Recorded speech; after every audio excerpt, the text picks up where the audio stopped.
көтеріп қояды дейді, қол көтеріп қояды. Көтеріп бізді қайыр өлтіршек дейді.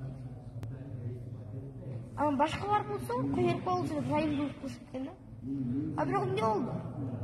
Umar radiyallahu anh'ın kim oldu? Tütüler bardı, hayır kol bölünmüş. Abi ne oldu Allah Teala? O şol maşvara nemesi Allah Teala tüyler özü kurup koydu. O şonca bir cemaatın çeçmemeyi coşkuyor. Misal ki bir köp kişiler olsa ne kaldı otursa apasını şişe tüsük şakır. Ne kaldı kaç köterince sen cemal oldu. Sen kaç köterince tüyler cemal oldu çünkü koy. Sen kaç kötersin de? Abi yok sen cemal olsa başkanın kaç köterin? Abi yok sen nereye kaçarsın da? Özüm yalnız cemal olacağınızda kaç kötersin? O şekilde bardığında ben özüm yalnız buğa cemal olacağım. Ben özüme kaç kötersin? 6 sıfattan. Bu şekilde 6 sıfattan birinci sıfatı La ilahe illallah Muhammedur Resulullah. Bunun manisi ne? Bunun manisi ki Allah'tan bana bulut dedi beni. Allah'tan bana bulut da uç. La ilahe illallah. Allah'tan başka kudayı yok suyunu oturtup bu zat yok degeni. Ama maksatı bu. Allah'tan bana bulut degeni yakın jürü kalkıyor işte. Mahluktan bolboydu. Nemeni işenemdi ki. Anın paydası din degen deydi. La ilahe illallah deb aytып öne turgan bolsa deydi.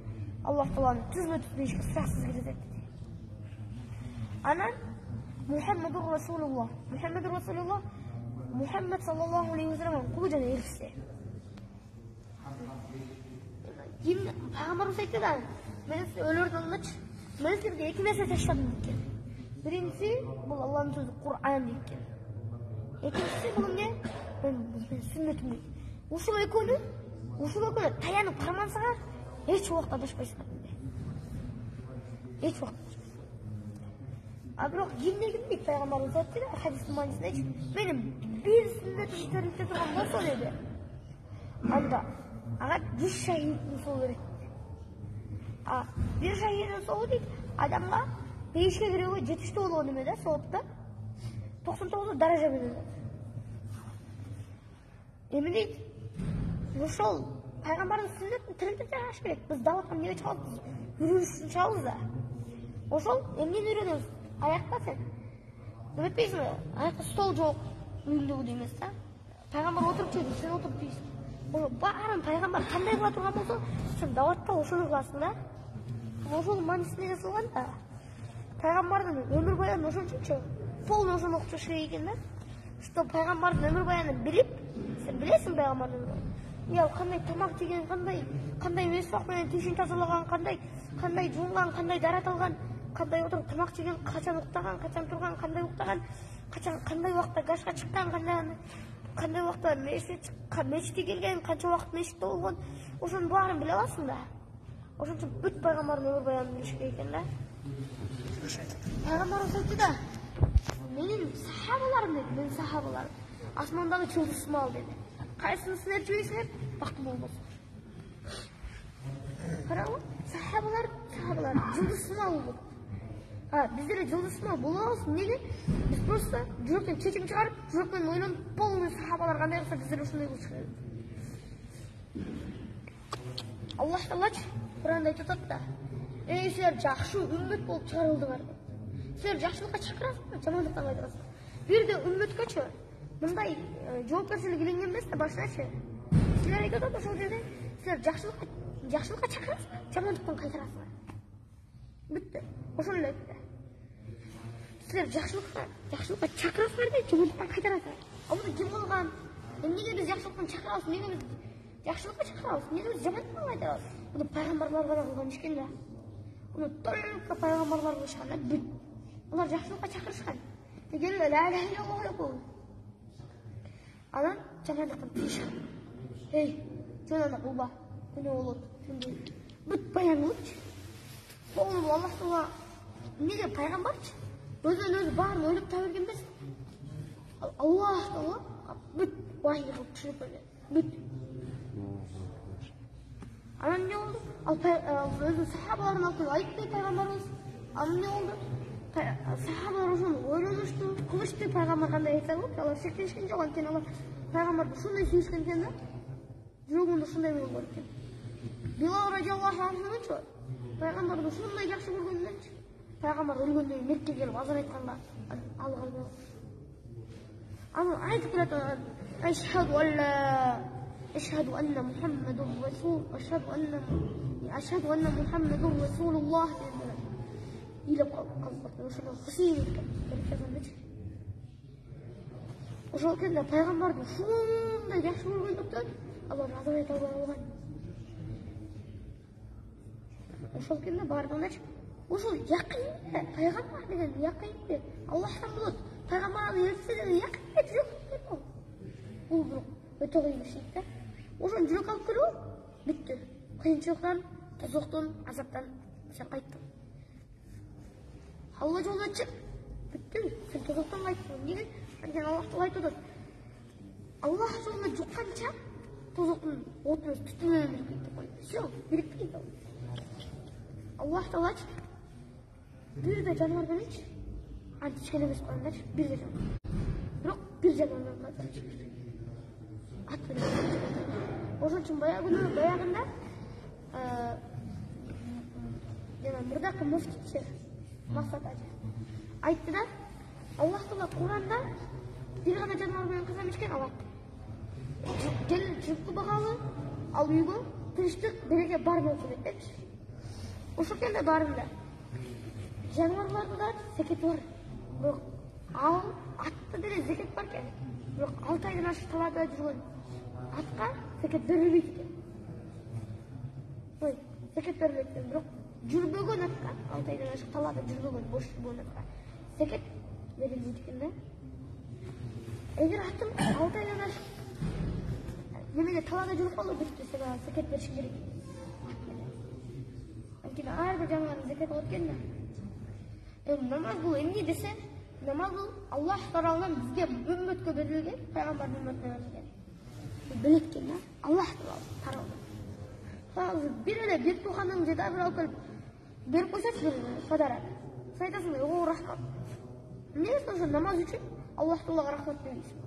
Аллах таала сен ошол бир тууганың сага подарок берип, бир тууганың эмес, сени коюп жаратып атат. Сага иши плюс менден баарын сурап ал деп сага намаз берип атат подарок.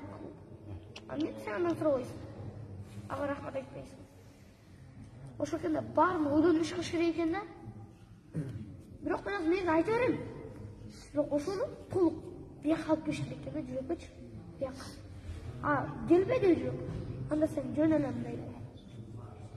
Бирок сен Аллах айтты. Ким мага ширк кошо турган болсо деди. Мен аны эч качан кечире албайм. Мен башкасын кечирем, башка күнөөлөрдүчү. Мен тоо кылып койсо, кичине ыйлап койсо, мен аны кечирем деди. Бирок мен ошо ширк кечире албайм. Ширк бул эң чоң күнөө. Эң жакшы сооп кайсы? Эң жакшы сооп бул эмнесе бул адамды динге алып келиш дейт. Сен бир адамды динге алып келип койдуң, мисалычы. Бир адамды динге алып. Динге алып келип койдуң. Ал кылган сооп, мындан ары Алла сооп кылат да. Алда намаз окуп, Алла зекет берет, Алла андай садака. Ошонун сообу биригип сага бере берет экен да. Сизге да сооп болот, сага да.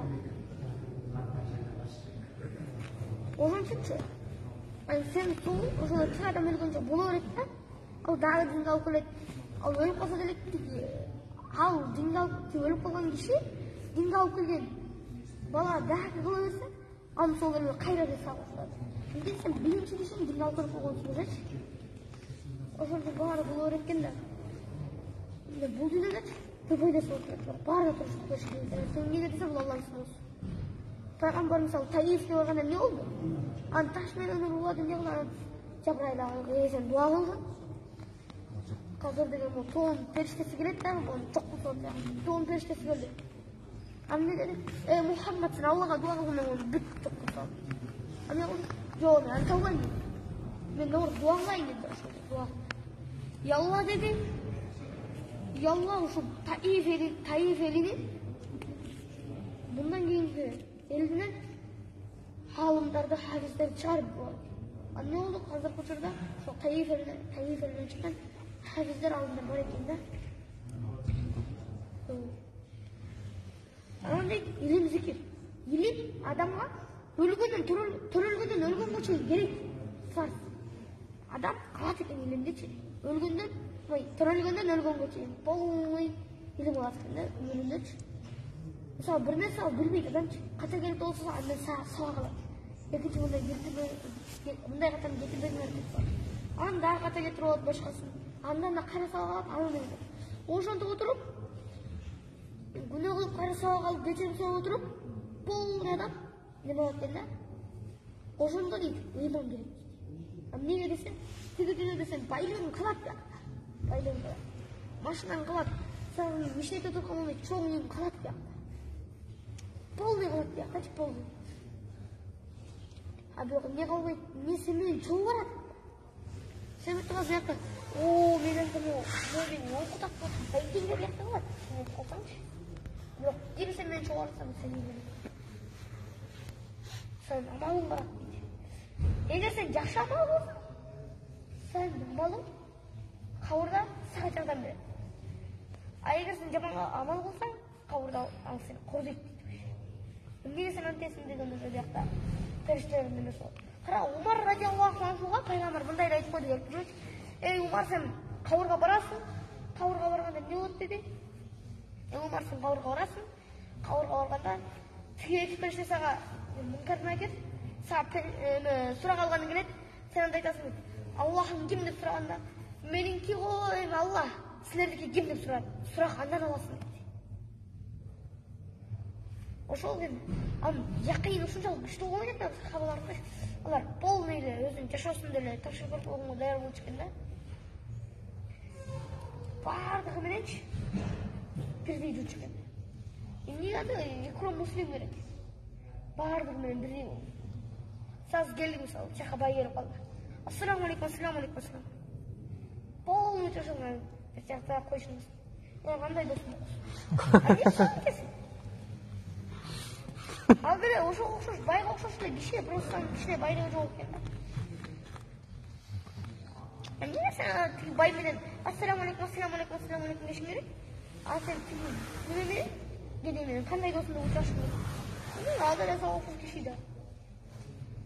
Сол апендичи бир чоң алым болгон экен да. Анан бир күнү бай той берип калат экен. Анан жамаатчылар менен эмесиге барат экен. Кийинчи момда эки стол коюшту. Эки кирмеч, эки зал менен.